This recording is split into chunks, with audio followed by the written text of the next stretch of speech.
Started. Are we good? That's going to change, so it won't say live anymore, I guess. Or maybe it is live and then. Well, it did say live when he came in. Well, good. I hope this is like 45 seconds of content for everybody to watch. Are we good? All right. I will call this meeting to order of the Monona Grove School District Board of Education on September 5th at 6:02 p.m. Has there been a declaration of public notice? Great, thank you. So I am really grateful to see you all here today. We've got a number of public appearances, and so we will go through those. I will call you in the order that you signed up. So first we have Jennifer Kelly. Come on up. Oh, yes. Oh, minutes. Sorry, Jennifer. What's that? Can I get a motion to approve the minutes from last meeting, please? They're on the agenda. They're after the public. They're after public appearances. That's what I thought. Yes. Kelly, Jennifer Kelly, you're back up. Oh, rocking to a good start today, you guys. Hi, Jennifer. Hi, everyone. My name is Jennifer Kelly. I live at 4600 Tanyawatha Trail in Monona. I have two children, one just graduated from the high school and one who's in 6th grade. Okay. Allow me to be vulnerable for a second. I'm afraid. I'm afraid that as you attempt to run a budget surplus, you will cut things that are important to me. I'm afraid that I have no say. I'm afraid that I now have to trust the school board that got us into this situation to get us out of it. I'm afraid that you're hiding something. I'm afraid that you're using procedure and protocol to stall and obscure. I'm afraid that you're not engaging with the community in good faith. I've spent hours on this, reviewing documents, press interviews, Facebook groups, more research into education legislation than I care to admit. I'm afraid that you guys aren't doing the same amount of work. Please, help allay my fears. Help me feel better tonight. I would like to leave here not feeling afraid. Thank you. Thank you, Jennifer. All right, next up, Jamie Genrich.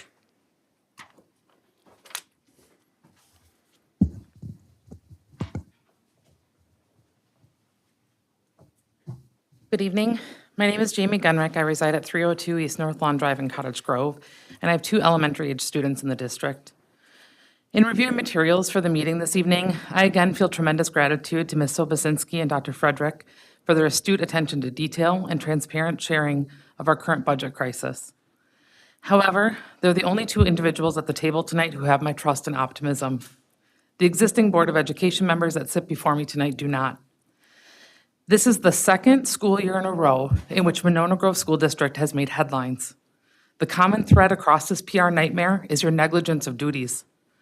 This is the second year in a row in which the board has kicked off the school year telling your communities that you're sorry, you didn't understand, and you weren't paying close enough attention. Fortunately for us, the handbook blunder could be undone, but the years of overspending and blind trust with our pocketbooks cannot.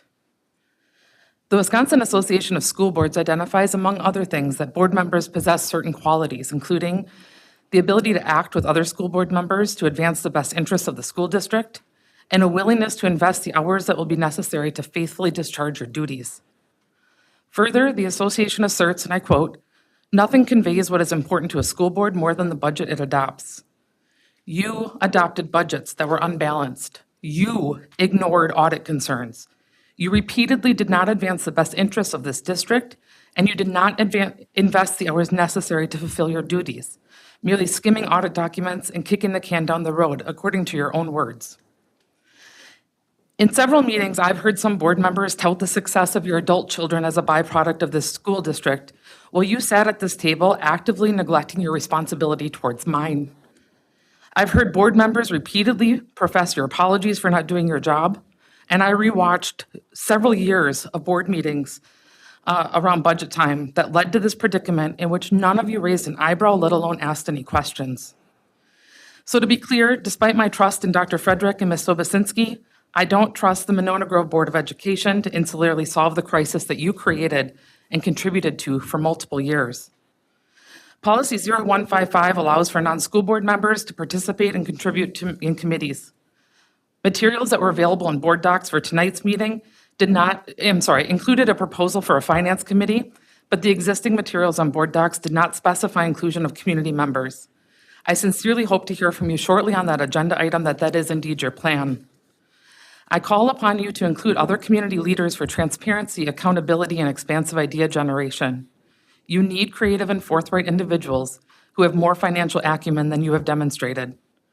I call upon you to enlist a detailed audit to ensure that there was no nefarious spending and to clearly understand where things went wrong so history doesn't repeat itself. And I call upon you to produce an itemized budget. Lastly, I call upon you to do some self-reflection. Are you willing to ask uncomfortable questions and make unpopular decisions? Are you willing to put the best interests of children in our communities above your own egos? We need an independent audit, we need an itemized budget, and we need community contribution on committee. Thank you for the opportunity to speak. Thank you. All right, next up, Stefan, I never say your last name right. Saibon? Chobano, thank you. I should know it's Italian with the, It's Romanian, but pretty oh, close. okay. Thank you. I got so many things to say, and I think like 3 minutes is not going to be enough. I apologize. My English is not perfect, and I'm not a public speaker. So I'm going to try to be a straight shooter. Please know this is not personal. Right? So many things I got going in my mind regarding to this issue that we're dealing with today. I feel like the most important ones are we cannot move forward. We need to have a good look at what happened in the past, how we got here. The community needs to see where this money was spent. We need to have that available. If you guys keep hiding that, if you don't make that available line by line, people are going to be suspecting that maybe you guys are involved in wrongdoings there. I think that's very important, even for you, if you're going to run again, to clear that from the air. Now, moving forward, I heard talk about a committee that's going to be a 3-board-member committee that's going to oversee the finances moving forward. That is absolutely outrageous. The 3 of you, people who have been in charge of the budget for the last 4 years, who got us where we are today, you're telling me that overnight you turn into watchdogs? You haven't done your job for 4 years, and now all of a sudden we have to accept that you guys are going to tell us the truth when for 4 years you didn't. And 2 other things, and this may be a little more personal. Miss Cook, you were a part of the board before. You knew about these problems, and what do you do at the end of 2023, or you run for board president when you were part of that same board, and you concealed this problem? You didn't address the concerns of the audit. You asked for a promotion. I don't understand how that. In what world does that happen? And then, Mr. Sobel, last meeting we had in this room, a couple of times I saw you smirking, chuckling a couple of times, and I wanted to stop the meeting and ask, like, what do you find funny about what's being discussed here? Because I certainly didn't find anything remotely close to being funny. So I hope you guys take a good look at what you did in the last 4 years. And if you have any intention to run again, I would reconsider that. Thank you. Right, Elizabeth, could I just? yeah, of course, Peter. I do want to say that there's no decisions have been made about the composition of any finance and operations committee in terms of the number of members, number of board members, whether there's public or not. There's no decisions have been made and nothing has been proposed at this point. That's for item for discussion. Thank you, Peter.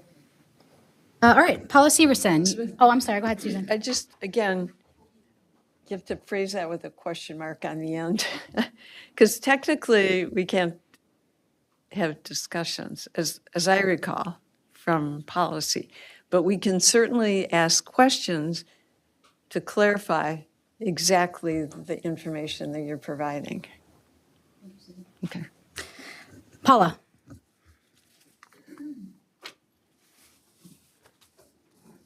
Paula Severson. I live in Cottage Grove. Obviously spoke and have emailed you guys. We're all old friends now, aren't we? So I've obviously called for a forensic audit already. I've also called for a crisis task force. I appreciate that you are discussing a finance committee. And so from the written proposal that was on board docs about 3 board members, I would really encourage you to add 3 additional positions to that, 2 of them being citizen representatives and 1 being specifically for a current teacher in the district. I think this is important for 2 reasons. I think you need diversity of thought. And I also think our teachers need to have a voice about when we're looking at things, potential cuts, how is that going to affect what they do in the classroom? They have the best eyes on that situation. They need to have a voice at that table. I believe if you put together a process, very much like the Village of Cottage Grove has, where people apply, for these positions, and then the board chooses them. So people can apply, show their interest, talk about their expertise, and then serve on this committee. I think that would be wonderful. The Village of Cottage Grove does that with their budget review committee. It's made up of village board members and citizens. So please, when you get to that discussion item, give that some thought.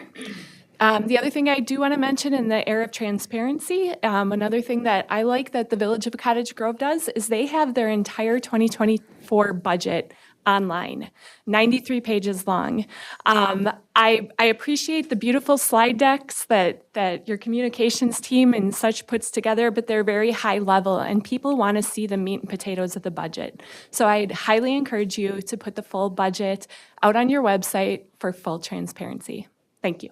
Thanks, Paula. All right, last speaker for today is Christy Goforth. Thought I saw you walk in. Hello. Thank you all for your service, your dedication, and your commitment to making this right. Trust has been broken, and we all know it takes a lot to rebuild trust.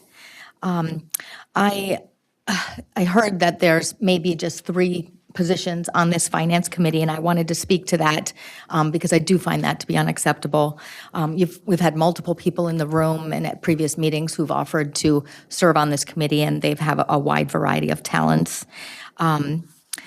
I implore you to appoint those 3 community members. I do like Paula's idea of 2 community members and a teacher. I think that's fantastic. I think appointing community members will go a long way in increasing transparency, community collaboration, engagement, and it will also go a long way in rebuilding that trust. So thank you so much.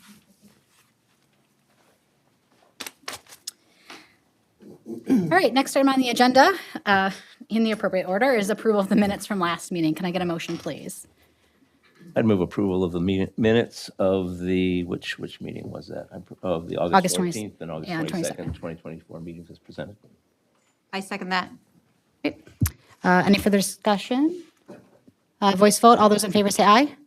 Aye. Aye. All those opposed? Aye. Ayes have it, motion carries.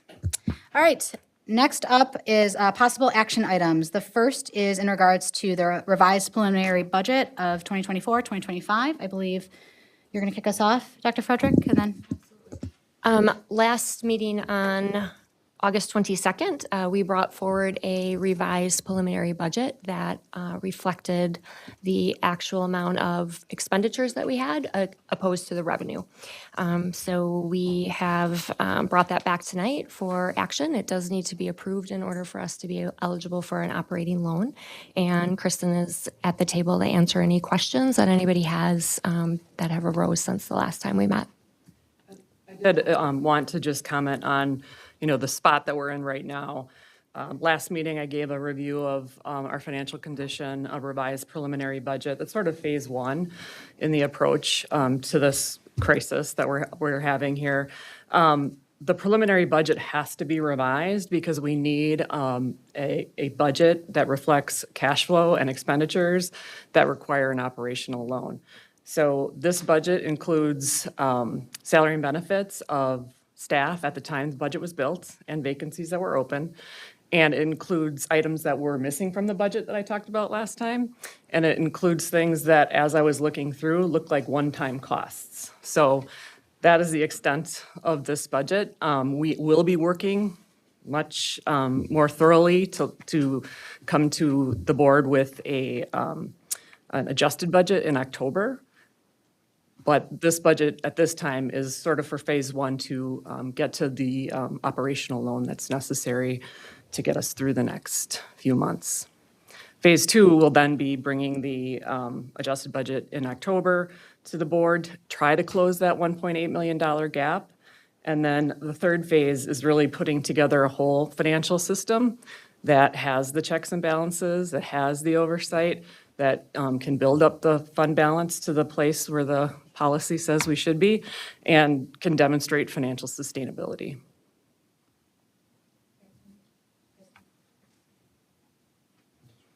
Yeah, question? Just to clarify, this is no different than what was presented at the previous board meeting. There hasn't been any shifts. Okay, thank you. Other questions for Kristen?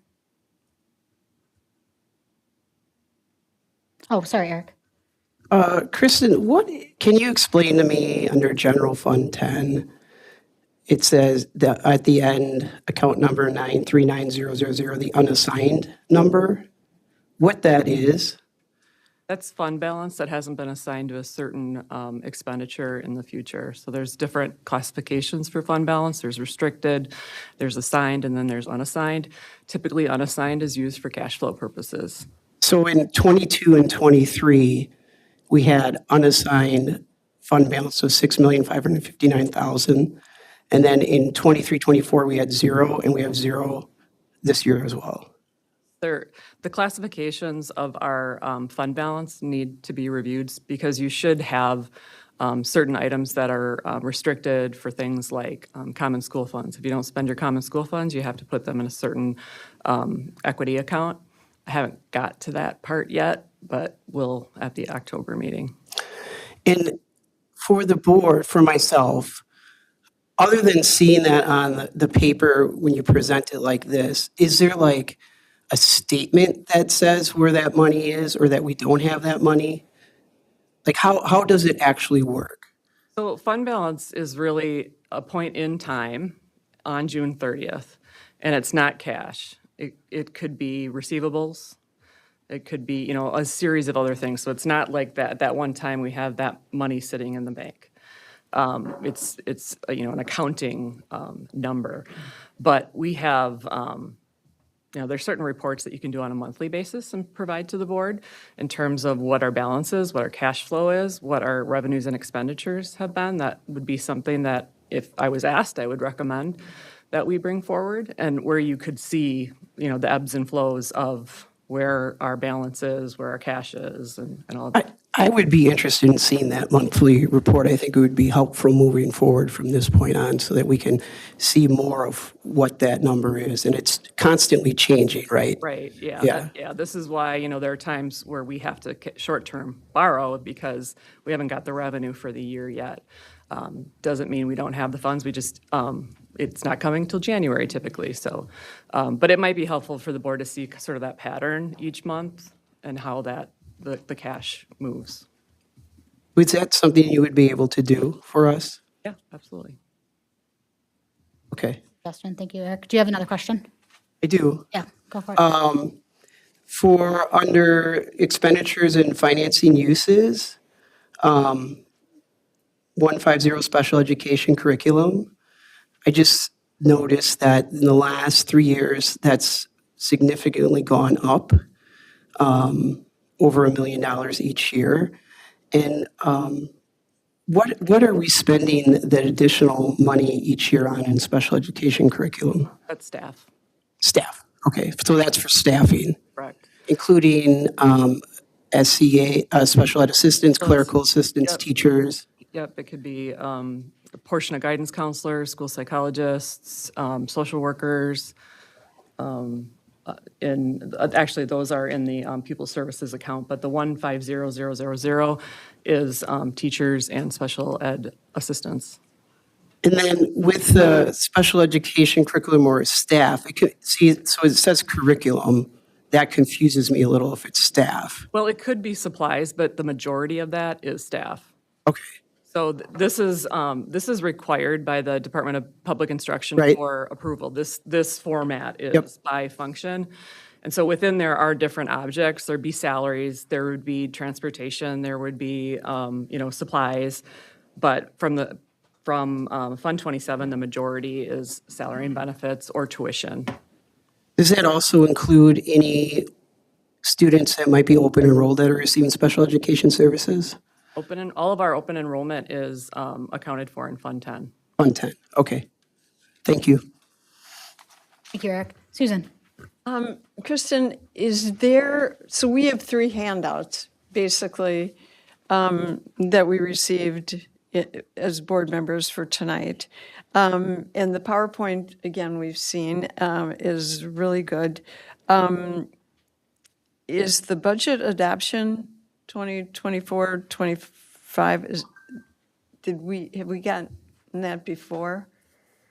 We got on The format in this Yes. Excel spreadsheet, I don't know if you have received that in the past, but Okay. this is the format that the board, in October, at least, at a minimum, needs to approve the board in this format, 2-digit function by object. Again, one of the things is I'm trying to help the community understand as well tonight what you've given to us, what information we have, and what we have to work with, what our pieces are. And again, the PowerPoint is absolutely excellent. We did, Susan, just for clarification, this format here was in our packet for August 22nd as well. I thought it was. I just There's wanted to one make revision. sure it. And I have it okay. attached it here. Our debt principal was not correct on the first version, so I added one that says revised. The original's there. I added the revised. The only thing that changed was our debt principal under Fund 38 and 39. So where's the line that changed? So if you go to page, under Funds 38 and 39, I think it's page 3.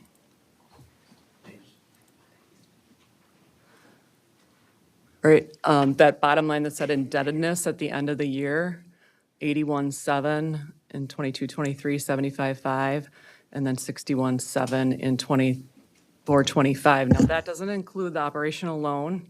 So this is as of today because nothing's been approved yet. So once that comes online, we'll have to add that.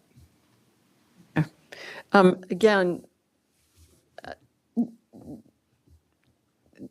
I would refer people to the PowerPoint because I think that presents very, very well kind of where we're going and what you're going to do. Do you have anything else? Again, if you're just a public person and your background maybe is healthcare and not business, and sometimes that's pretty important too, how would you tell us to use this document in learning about the next steps we're going to take?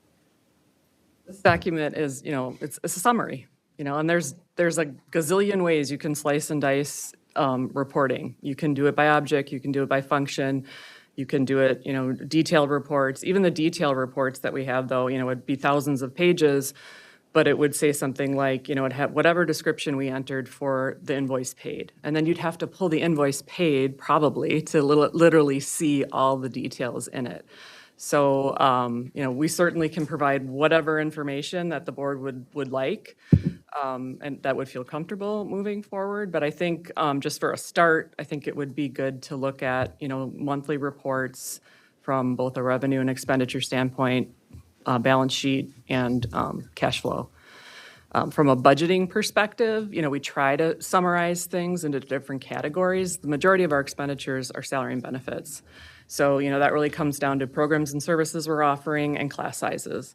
And so if the board is, in support of, certain class sizes and certain programs, that's what we do for salaries and benefits. And then the rest is, supplies, transportation, those type of expenditures that we can always look for, efficiencies. How can we, route better, faster, different things like that. And we'll continue to look for those opportunities. But like I said, we can slice and dice it however you would like. Kristen, what's your plan with the board for reviewing where budget reductions may need to occur? As I think I had mentioned before in a board meeting, the way we had done this quite a bit in the past, but we had to cut $1 million a year. And so basically administration went forward and made quite a large list with lots of different choices on it for budget reductions.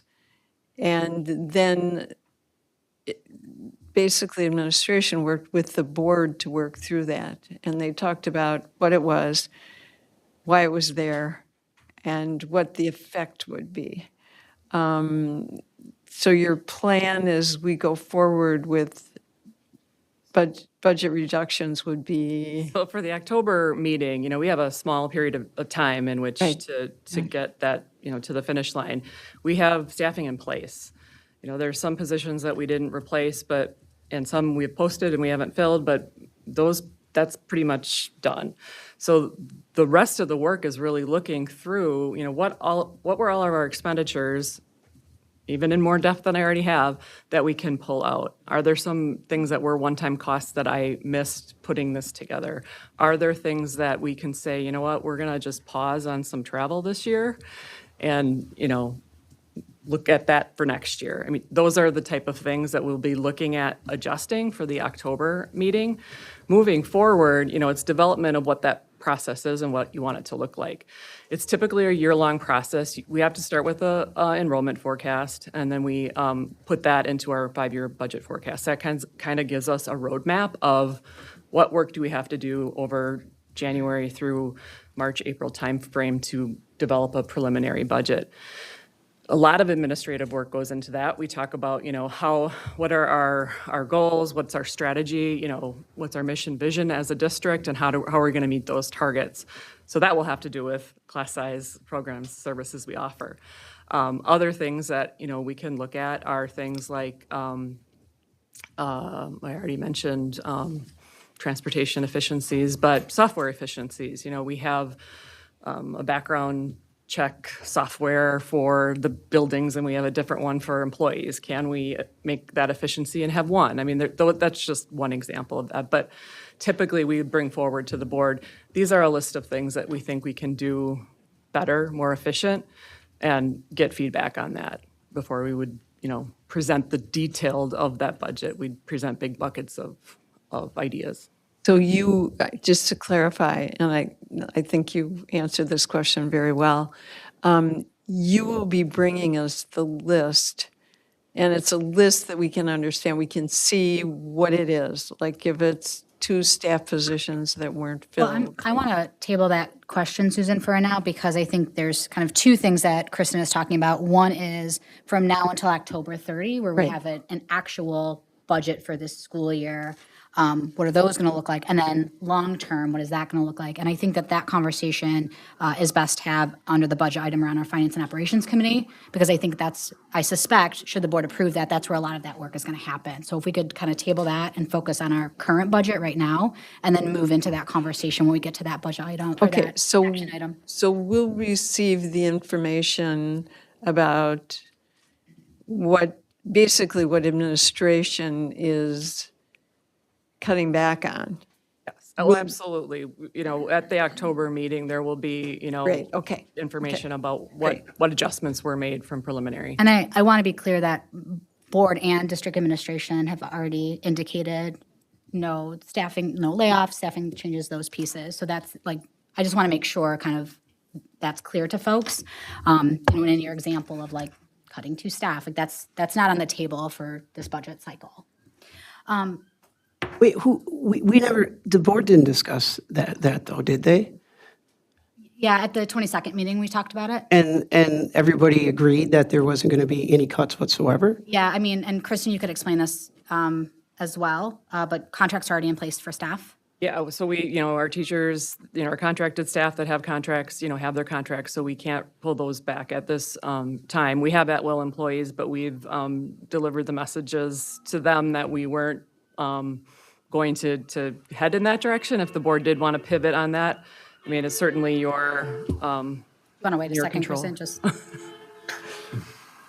sorry to interrupt you, but it's hard to hear over the siren. I want to make sure folks can hear. What so. we were trying to do was, through attrition, look and if we could collapse some positions, and we have, and we'll outline those in October as well, what positions we're able to collapse and condense.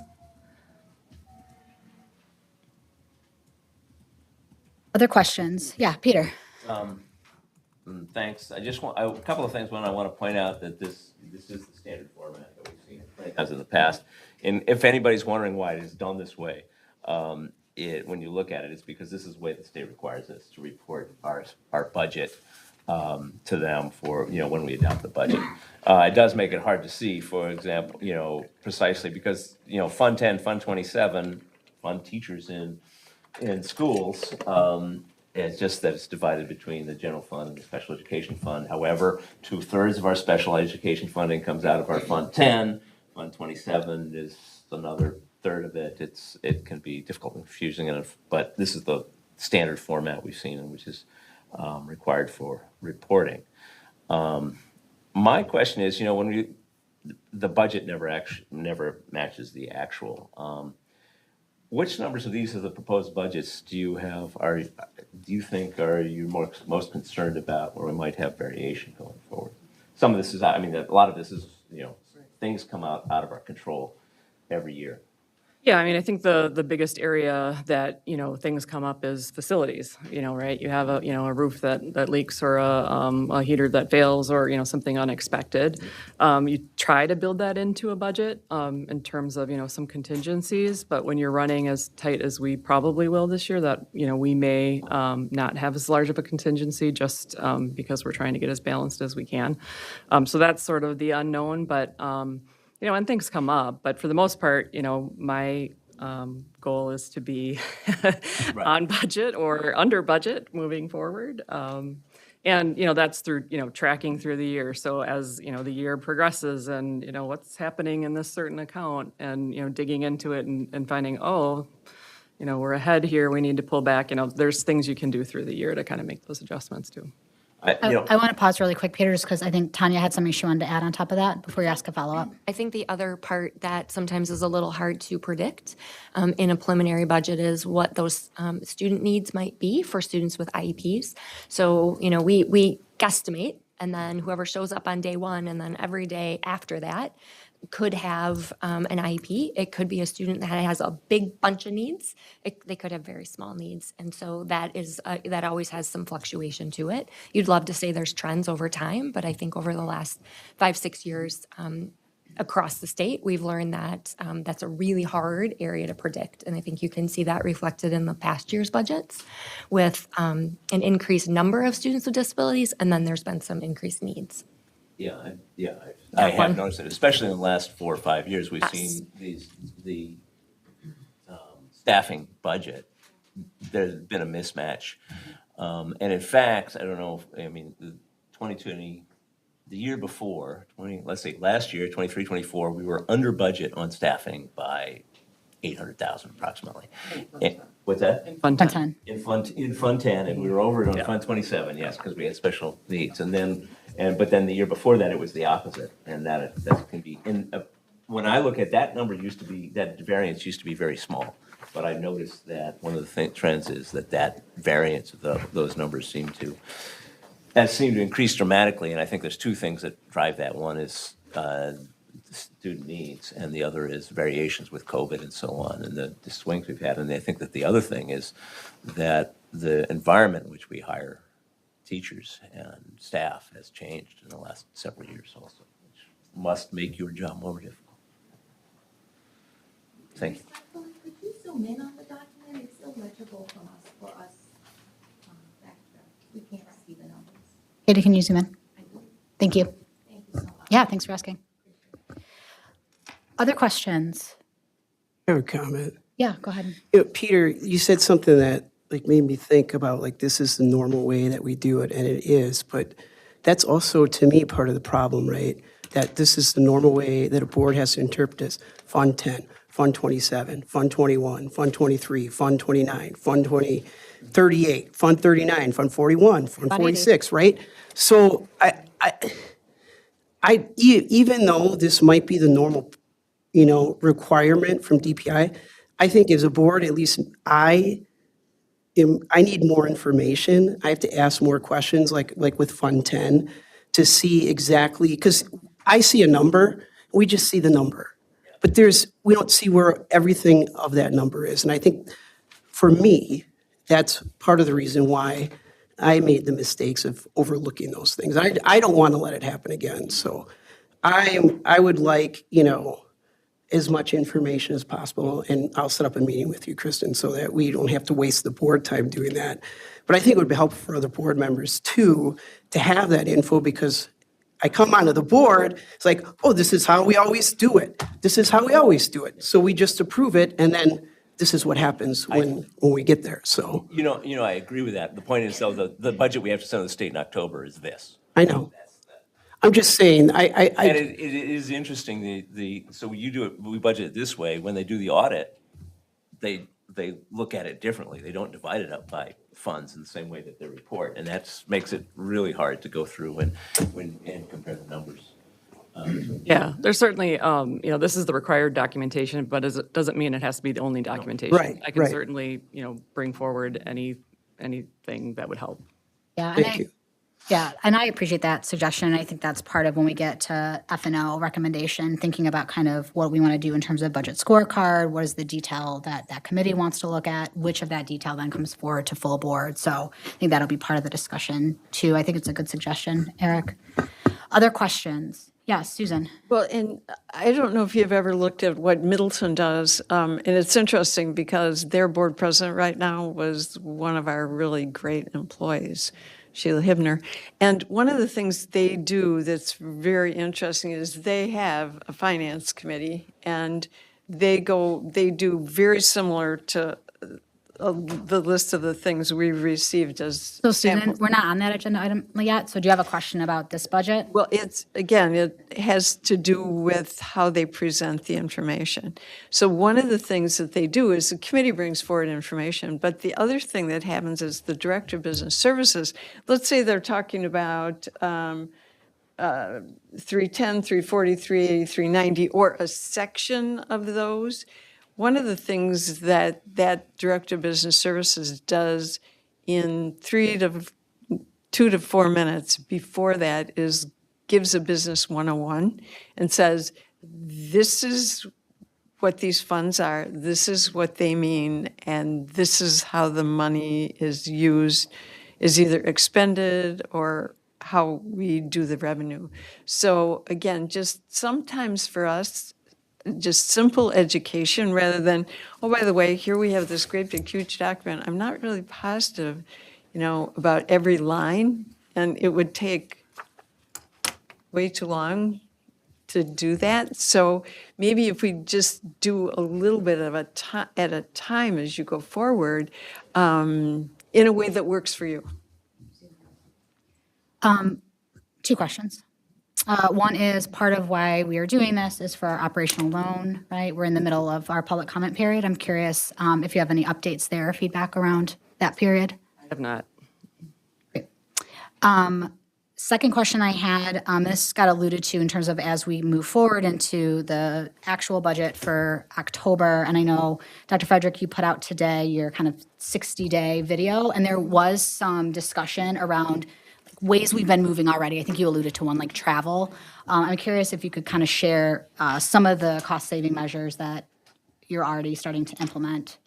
Yeah, I think Kristen referenced this. We had a couple different positions that opened up through the course of the summer that we were able to look at what was the projected enrollment for those class sizes and could we collapse those sections and still stay at goal.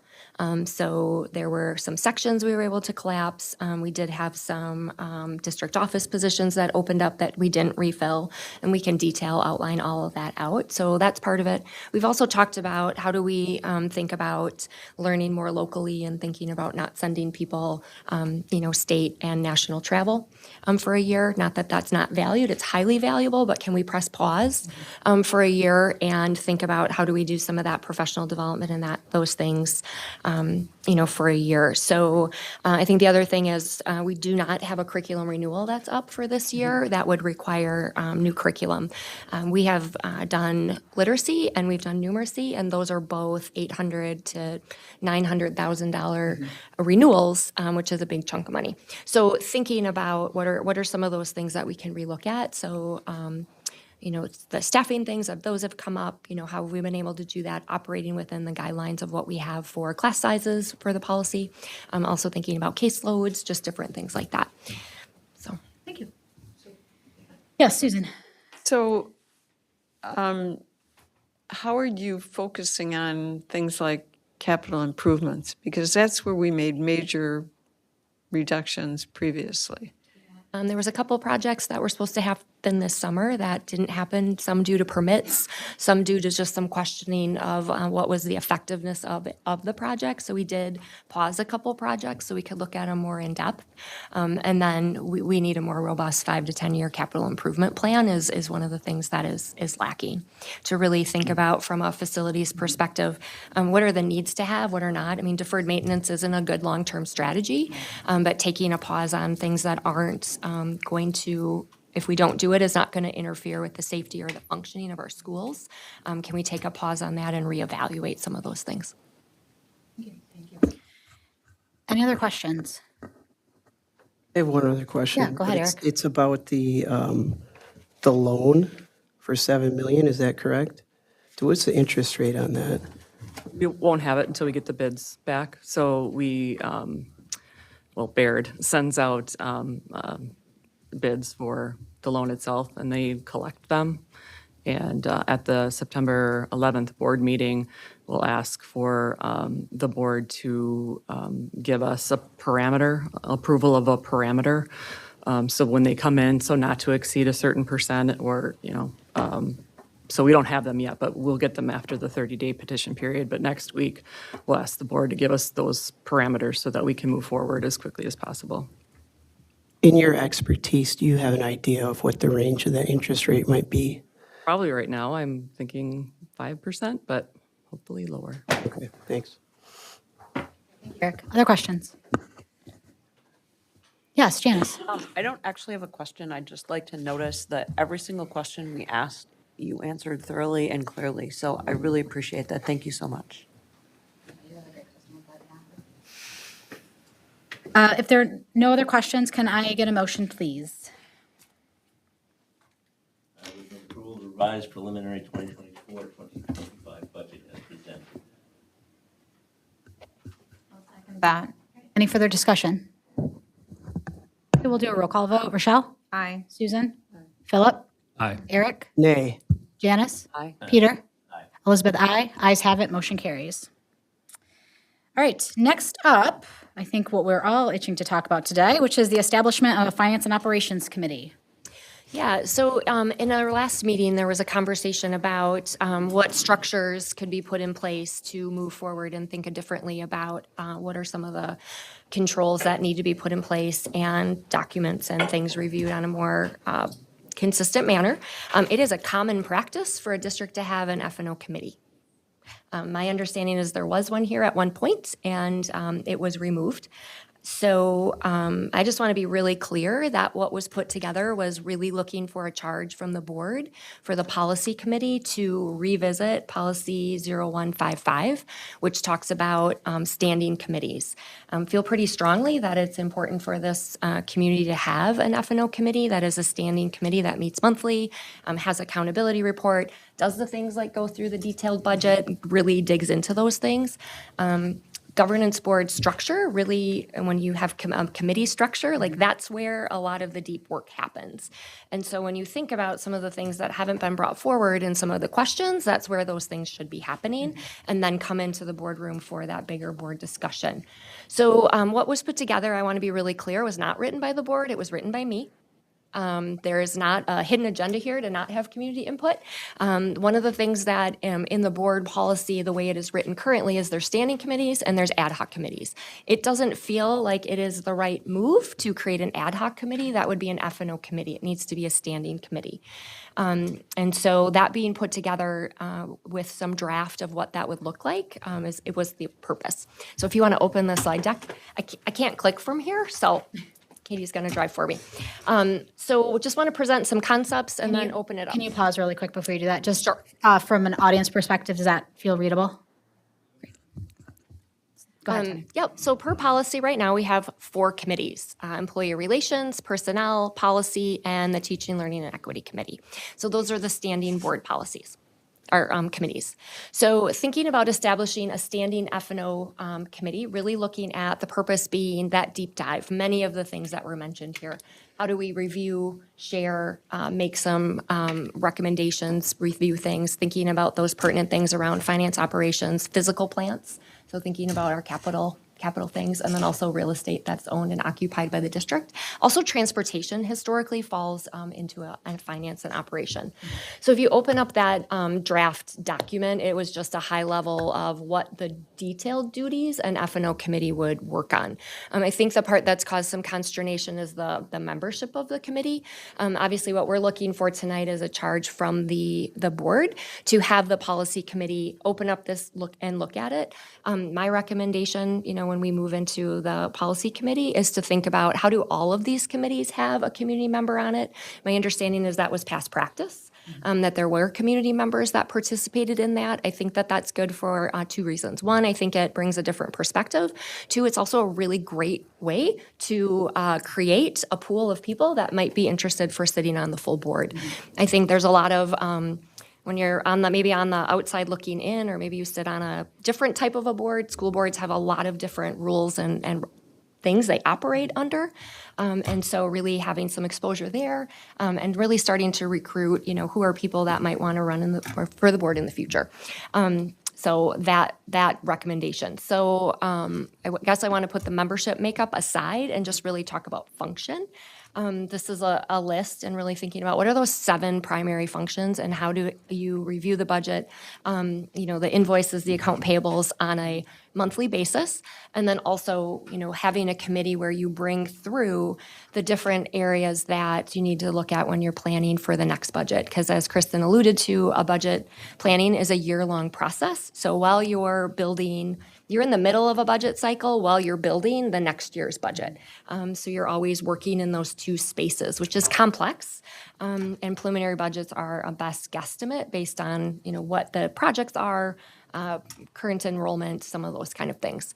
So looking at that part. Do you want to go back to the slides? Thanks. So would really look at, that committee to be charged with putting that together.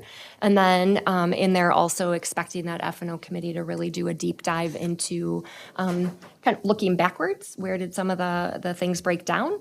Really focusing on process and thinking about how do we build those things going forward. Scorecards are really important. I think that you have to have an accountability metric. So you'll see that all the standing committees will have a month-by-month metrics of what should be brought forward.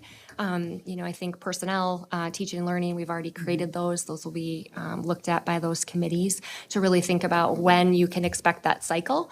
I think in a governance board that you use a committee structure, it's important to understand the committees are really advisory. They give a lot of feedback, they give direction, and then bringing it into the full board. And so there's some information on there about what goes then to the full board also. Now, any of it can be asked to be brought forward, but really just as a starting point of what would we want to be doing as we move forward. Again, just a draft. It needs to be looked at, but just trying to model for what is business as usual typically look like. I think there's been a lot of offers to we need to create this. Here's the reality. This is not, we don't need to start over. This is common practice in many districts. We need to put it in practice. We need to make it the way we do business and bring that to light. So under that guise, would really like to open up to this discussion about what direction the board would give the policy committee as moving forward. Go ahead, Peter. Thank you. I wanted to comment about this The right way to do this would be consider it, send a policy, develop policy. We shouldn't create a committee without a charge specifically. That sort of doesn't make sense. But to do that, and policy would bring it back. We'd have first reading, we'd have second reading, and so on. It would be November, December before we could move on this. My suggestion is we just go ahead and move on this with an initial charge, which is those 2 items. And the first charge of the committee is to come up with what the permanent charge is and make a recommendation to policy committee and about what the committee would do, going forward, what the composition and so on, how it's appointed. And so on. And that way we can get going without having to have a lot of these debates. And one of the first things the committee can do in conjunction with the policy committee and the board is sort of make these decisions. And that way we can get this process going. So the reason that we have this before us tonight is so we can make the decision, get things started. Right thing to do, send it to policy. There's that. I mean, Ton, you put together a very good list of those draft policies, and that will be, I think, the starting point. That's the draft. I have served on this, what we used to call the Business Services Committee in the past, and we did have community membership, and I would expect my expectation, what I would propose, to my fellow members is that we bring in community members on that.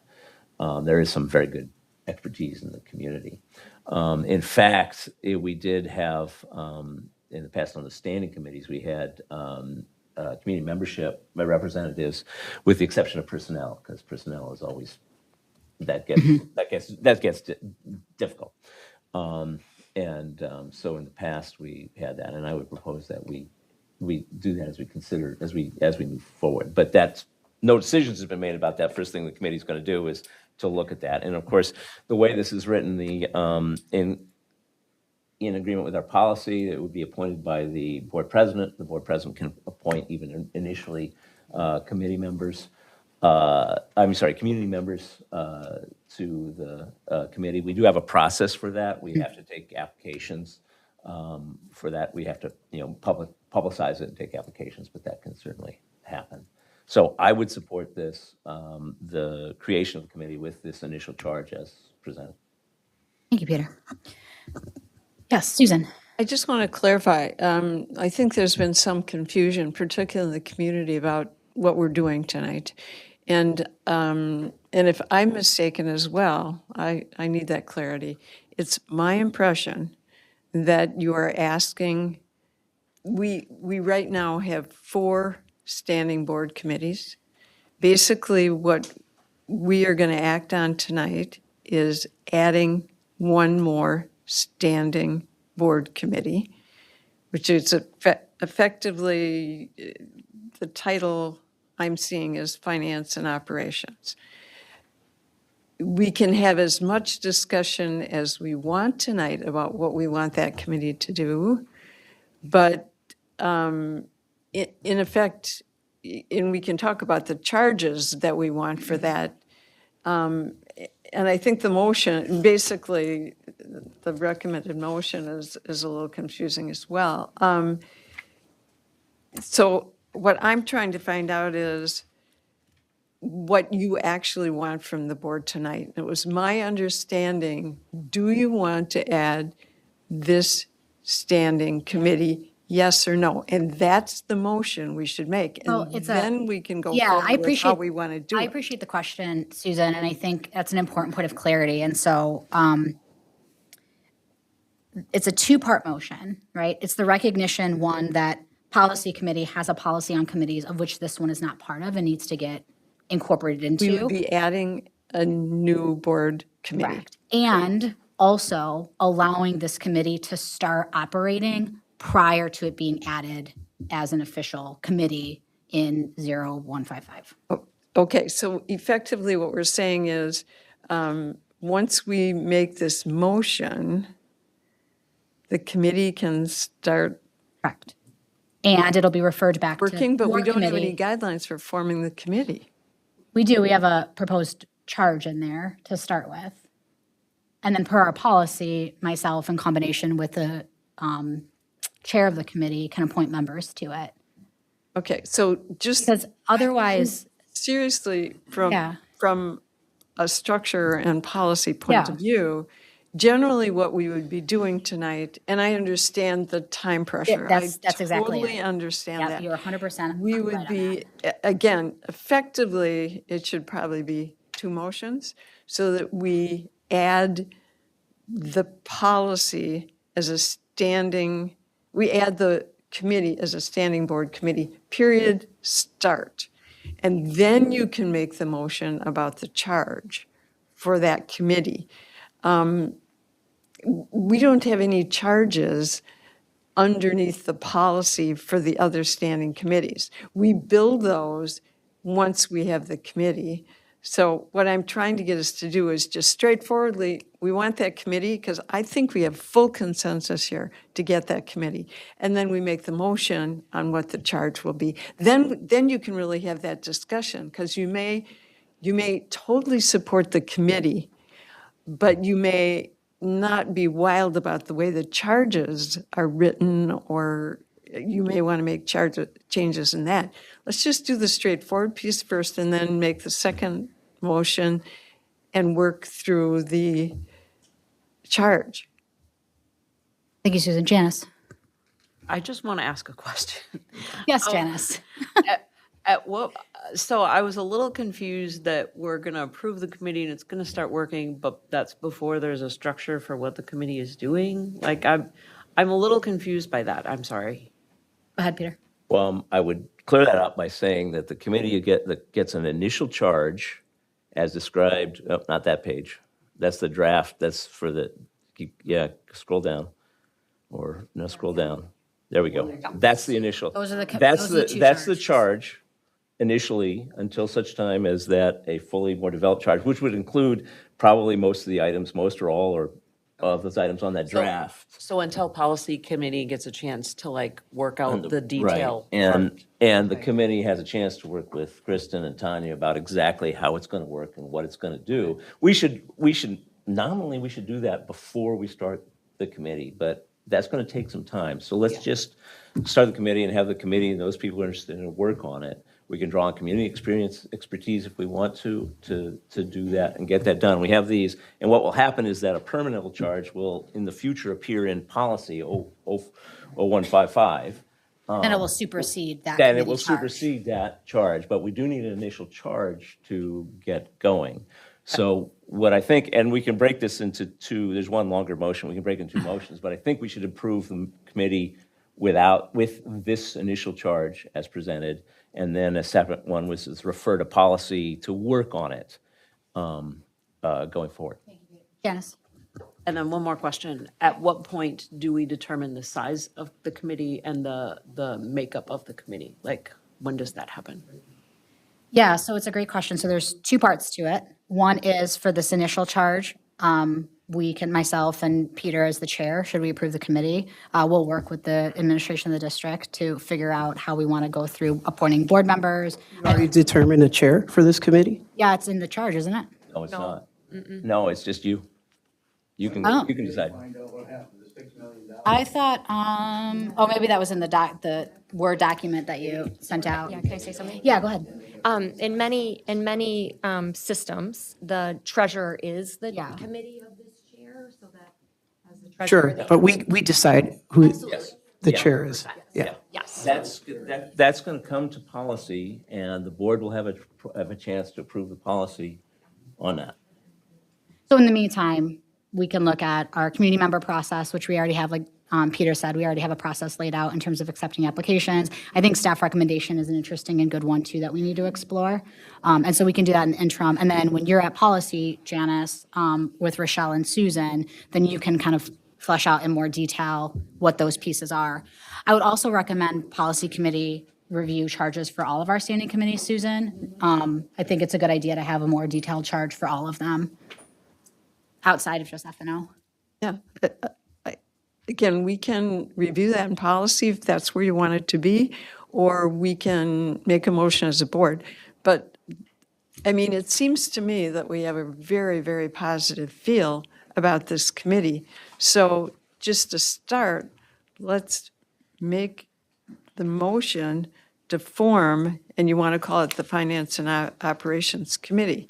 So I would make the motion that this board approve the addition of a Finance and Operations Committee to the current board standing committees. Need to be appointed by the president? No. The board, okay, so if you look at board policy 0155, we have committees.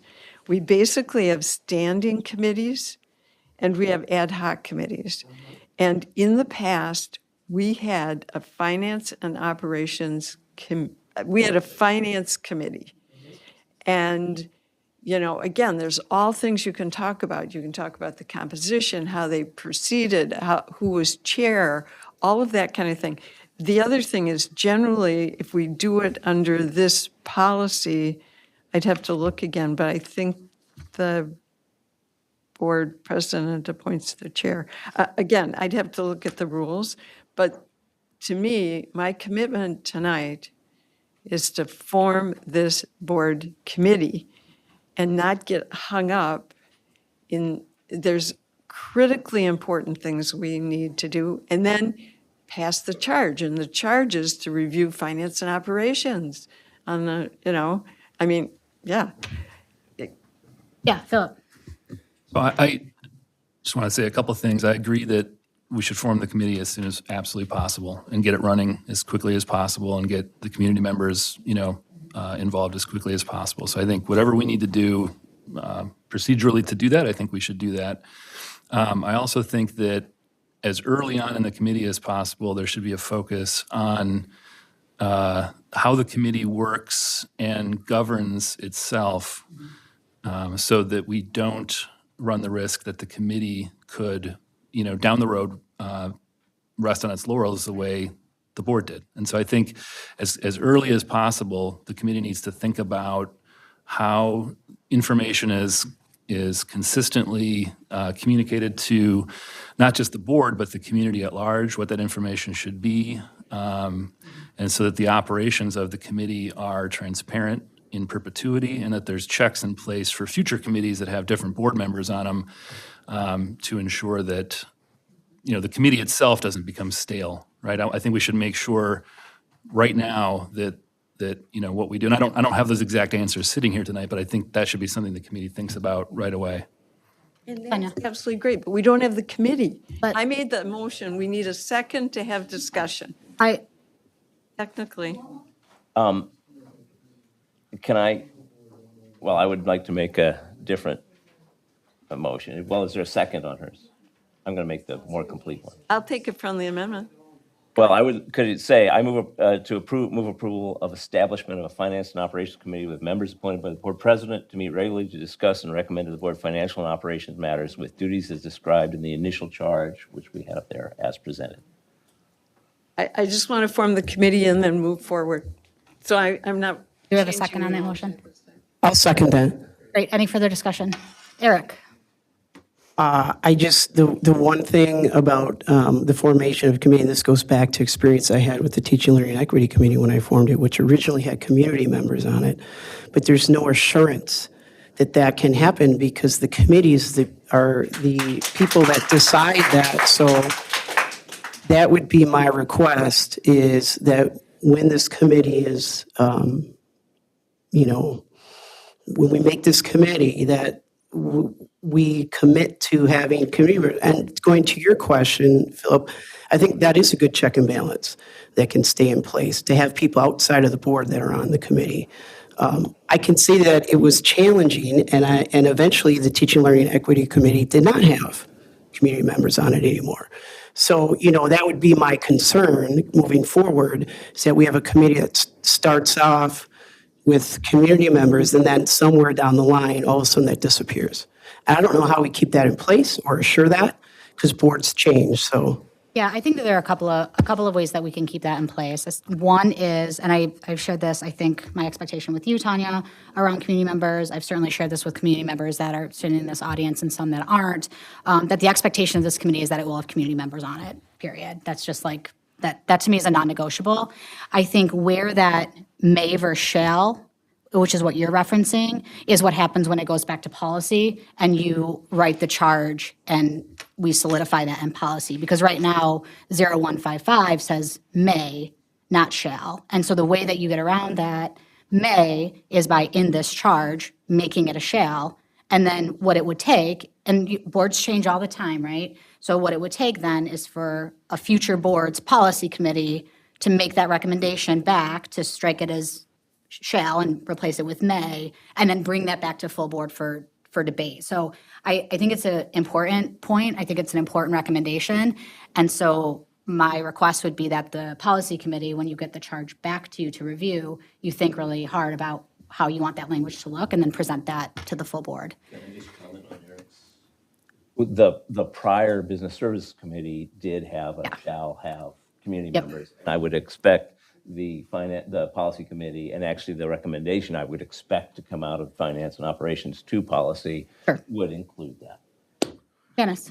I really appreciated the public comment that said to have a teacher, I would say it should include employees, not just teachers. Sure. So like be open to all employees. Yeah. Yeah. Can I say Go ahead, something? Go ahead, Rochelle. It's hard to get in. Can I just walk it through a little bit Yeah. aloud, just so I'm clear and people here are clear? This is about approving being able to add a committee to our other existing committees. Then it will go to policy where we'll solidify the charge, and we can make clear that community members and possibly, I would like to see staff as well be part of it. And that will be written up, and our policy meeting is going to be meeting soon. So we'll then be able to bring it back on the next meeting on the 11th. And then everybody will be able to hear what our proposal is. I think prior to the meeting, right? Will it be up in agenda notes, or will it be something that we will present at the next meeting? I think our policy meeting will be on the 10th, and we have a board meeting on the 11th. So Oh, that's right. It will, So it's it will be tight. tight. Yeah, We'll be on 24 hours before the meeting. okay. But our policy meeting proposals will be, that goes live at 4 o'clock on Friday. So I Right, mean, so tomorrow. people can, Yeah. okay. Yes, Susan. Okay, so again, just to, if you pull up, it would be nice if you could pull up board policy 0155. If we can't, that's absolutely fine. Katie can't. I always expect miracles here. But what happens is on page 2, it lists the standing committees. And it says standing committees include, and it lists 4 committees we currently have. And so the first thing as a board we have to do, if that's what we want to do, is add the standing committee. Then the language in the policy right now, see, we've been talking about, well, who's going to appoint whom? And the language is right here. The board president annually shall appoint each standing committee chair and also members of each committee. That's how it's written right now. That can be changed. There's no problem with that. The appointments of board members shall normally occur within 30 days of the annual election of the board officers. It goes on to explain all that. What we have to get done right now, before we can really get moving on arguing, it's one thing, we support it and we know what we want to do with this. We want them to review and evaluate the financial process here and the finances.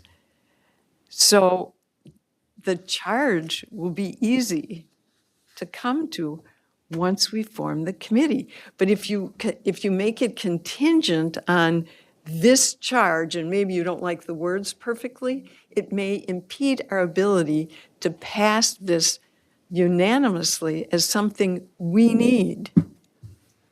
I have faith that our policy committee, in coordination with, I think, what Tanya recommended as a more robust charge, will be able to manage that and do that work. Again, I as chair, one of the first things I do is talk to Peter because we were on the old policy committee together.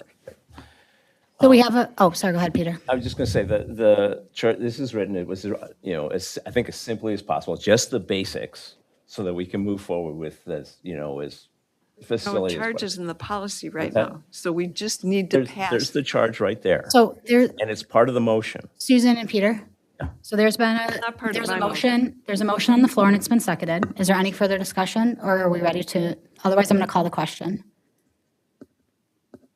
Great. Roll call vote. Rochelle? Aye. Susan? Aye. Philip? Aye. Eric? Aye. Janice? Aye. Peter? Aye. Elizabeth? Aye. Ayes have it. Motion carries. Now, on this item, there's a second Correct. part, and I would say I would make a motion to refer policy 0155 to the policy committee for revisions related to the finance and operations committee. Okay, can I get a second? I second that. Any further discussion? Yes, Susan?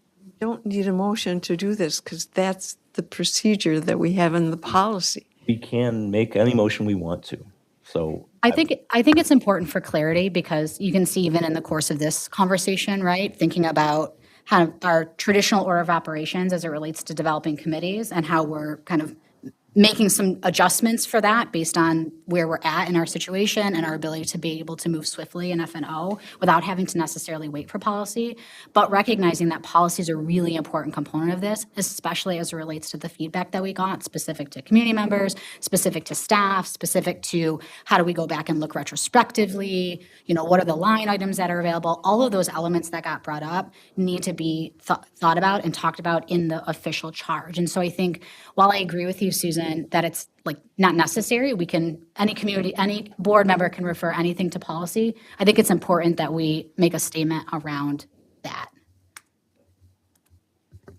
We have a procedure that already tells us this is exactly what we do in our board policy.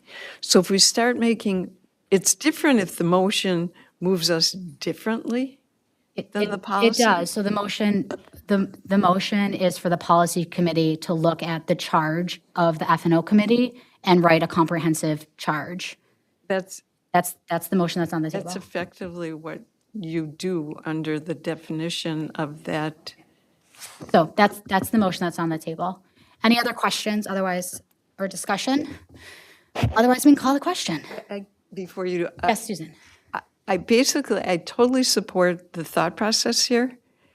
But to me, this just smacks of a little bit of that handbook thing where we knew you can't do it that way. We knew that wasn't the right process. But then again, we have a policy that already tells us what to do. And now we're going to write a motion that basically either repeats it or variates it. Yeah, and I will say with due respect, Susan, this is different in that our current 0155 doesn't lay out explicit charges for committees. And I think given where we're at currently, the need and desire, the feedback that we've gotten from the community, it's actually important that we move beyond 0155 and create a charge that is clear, transparent, and able to be implemented in a way that makes sense both for the community, but also operationally, as you referenced, Philip. And I think for you, in terms of, Eric, your comment around membership and perpetuity. So it's for all of those reasons that this is the manner in which we presented this topic. And with that, I'm going to call the question. Roll call vote. Peter? Aye. Janice? Aye. Eric? Philip? Aye. Susan? Rochelle? Aye. Aye. Or Elizabeth? Aye. I agree with myself. Ayes have it. Motion carries. All right. Last but not least on our list of action items today, second to last, sorry, I didn't scroll down, second to last, revised 2024-2025 schedule of regular board meeting dates and locations. So regular meeting dates need to be approved, and we need to add a second meeting in October for the adjusted budget and also the tax levy. And so we have. Thank you. Yeah, so we would like to add that meeting as a regular board meeting. At what? 7 p.m. Yeah, regular time, regular board meeting, as opposed to a special board meeting. That's 7 right in the title. I missed it. Can I get a motion, please? Elizabeth? Yes. I would actually like to make a motion amending this Oh, yeah. to make the following school board meetings to be held in Cottage Grove at a to-be-determined location for the dates of 10:30, 12:11, 2:12, and 4:10. Not gonna get any complaints from me. I'm sending you the motion, Tish. Wait, 4:16, was it? Yeah, 4:16, hold sorry. on a I second. make a comment? Sorry, I was just excited because I didn't have to drive. We've looked at Peter. that in the past. Well, I made a motion, so you can be seconded, and then we can discuss it. Yep. I'll second it. Wait. and I will- Okay? Wait. Motion's been said and seconded. Any further discussion? Peter? Yeah, I would say that we hold off on that simply because we've tried to do that in the past and we have trouble with the live broadcast. I don't know if that's an issue with. How long ago in the past have we done it? So, Like what year? Eric?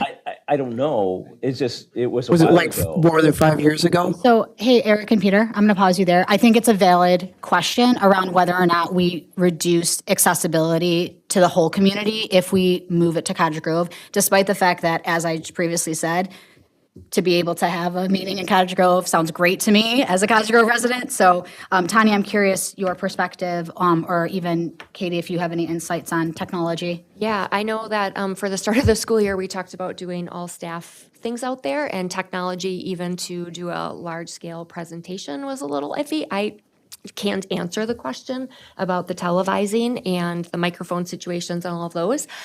I'm sure we can get to yes. I don't want to spend any money getting to yes.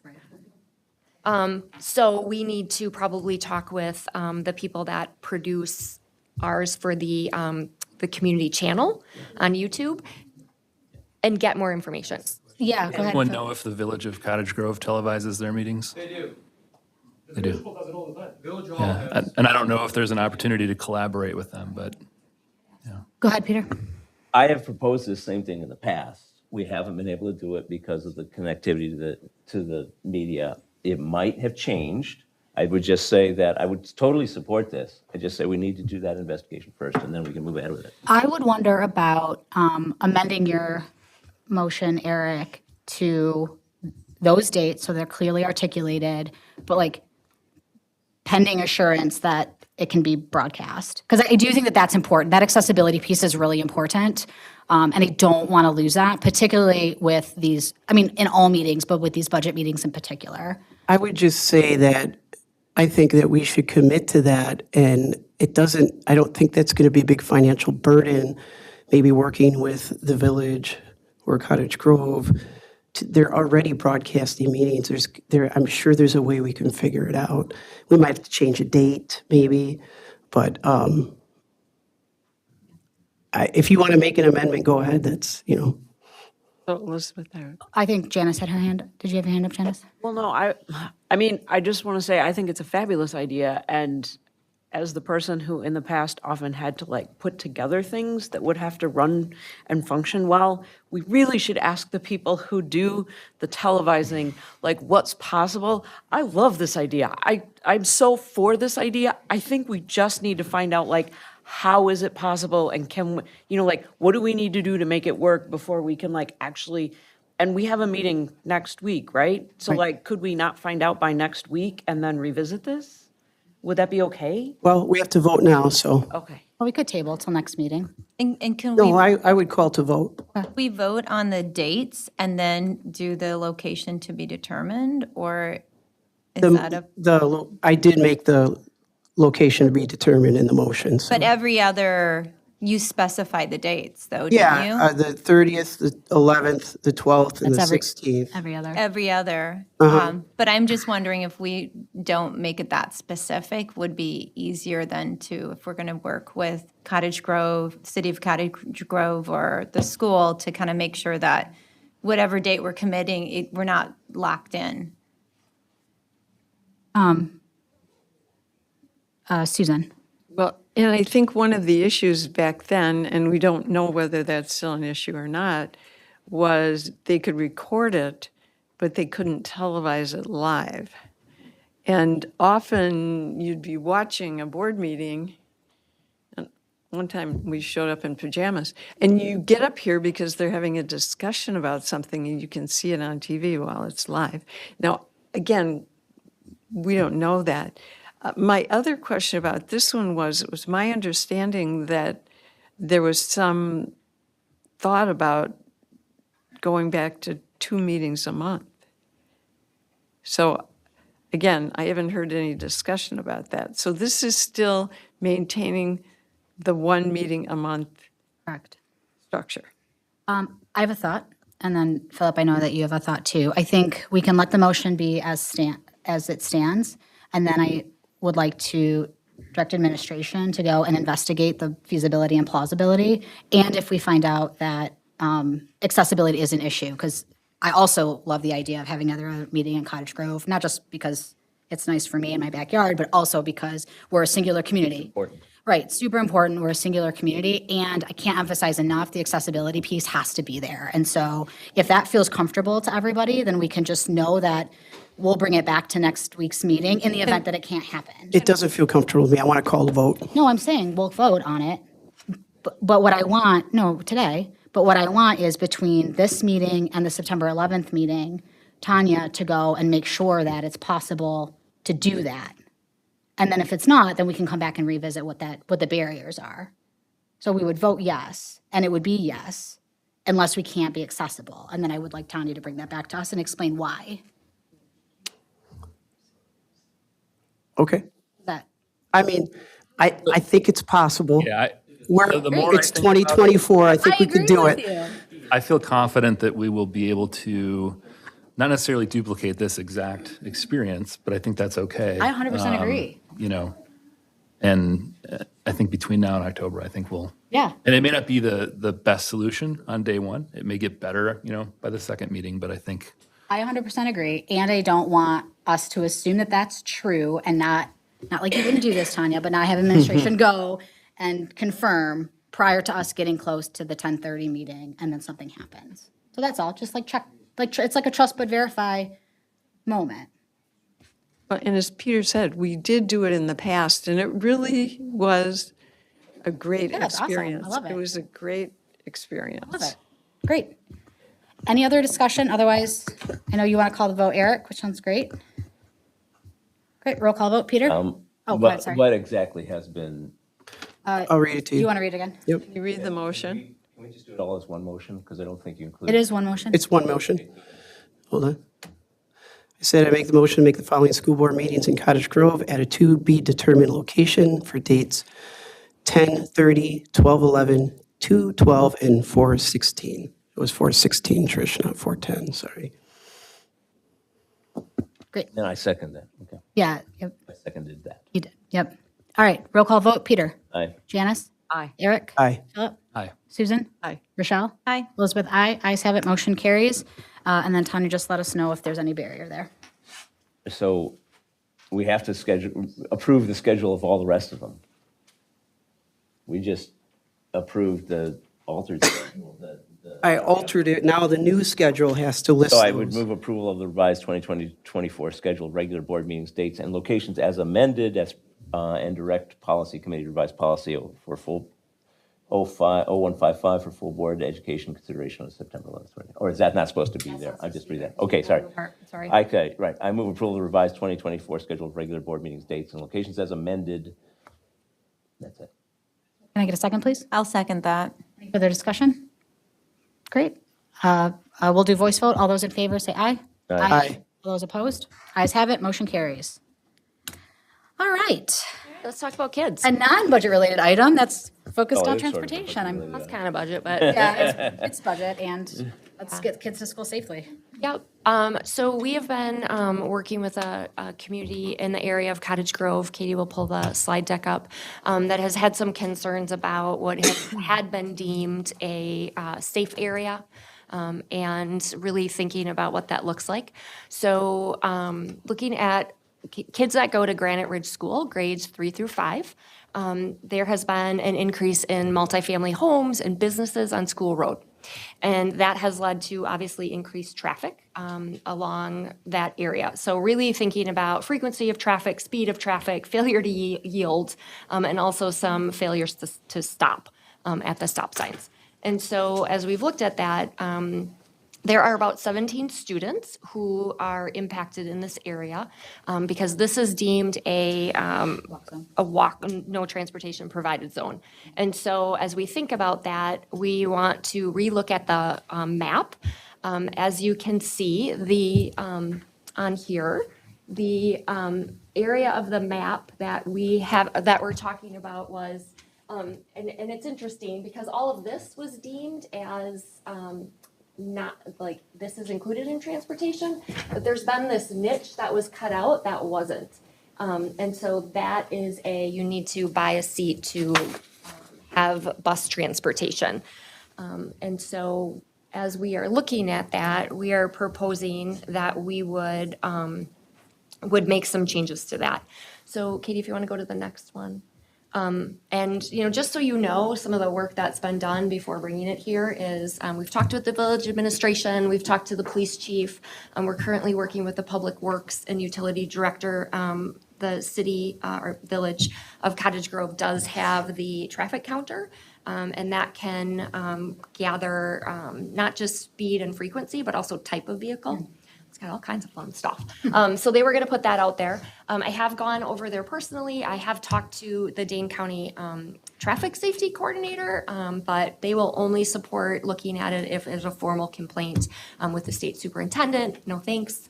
And we've also collaborated with the bus company to think about what that looks like. So the recommendation would be that we would annex in the area that I showed, which is Nightingale, Morning Dove, Chillin, School Road section that was shown on the map. This change at this point doesn't include any additional costs that would require another route. There is space on the bus that would go through there that would be able to provide transportation to all of the 3rd through 5th graders in that area to not have to have another route. So the cost that would be incurred would be the $400 per kid for the 6 families who have signed up and paid. So our exposure this year is the $2,400. Now, we don't have long-range numbers of who lives in that area that are 1st and 2nd graders, but it's been pretty static over time, according to Nelson's. Now, I would say that as we think about the neighborhood schools, we probably need to look at the Cottage Grove area and relook at those unusually hazardous zones, because that report was last done in 2021, and the amount of construction and growth that has happened in some of those neighborhoods has been pretty significant, as I've talked to the village board and as we've talked to the police chief. So we would want to look at that. So we would be, making that commitment for the rest of the year, and then, relooking at these different zones as we're thinking about 4K through 2nd grade being at Taylor Prairie and Cottage Grove School. Yeah, Philip. Yeah, I also went out and spent some time in that neighborhood and agree that it absolutely should be bused. I think this is a no-brainer, so I'll make a motion. I move to approve the adjusted transportation zone as presented for GRS grade 3 to 5 students. I second that. Any further discussion? Susan? Yeah, actually, we looked at this several years ago, and I've driven it a million times and walked it. We really need to do this. Yeah, absolutely. Other discussion?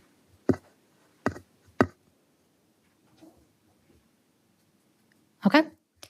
Calling the question then, let's do a voice vote. All those in favor say aye. Aye. All those opposed? Ayes have it, motion carries.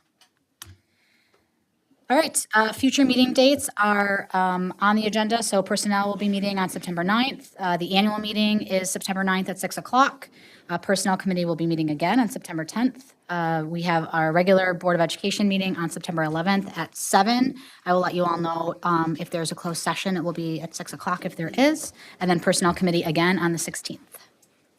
Yes. One point of clarification, since we posted this on Friday, we have scheduled the policy committee for the 10th at 8 a.m. Oh, great. And that will be published in board docs tomorrow at 4 o'clock. Great, thank you so much. All right, so the last item on our agenda is to convene into closed session. Can I get a motion, please?